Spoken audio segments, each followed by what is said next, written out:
السلام عليكم ورحمة الله تعالى وبركاته. اليوم إن شاء الله غادي نتكلموا في هذا الفيديو هذا على أسنان الحوت.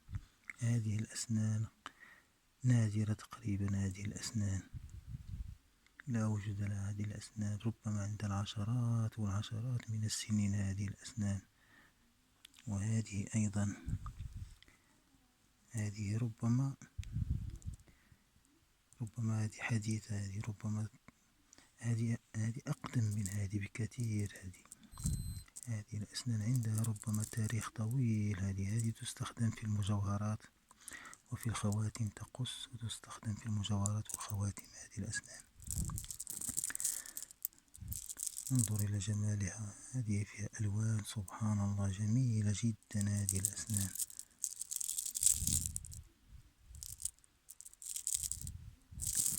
وهذه أيضا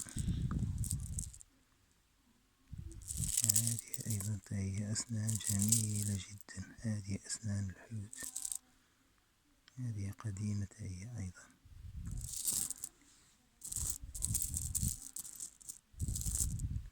إن أعجبك الفيديو شاركه مع أصدقائك، والسلام عليكم ورحمة الله.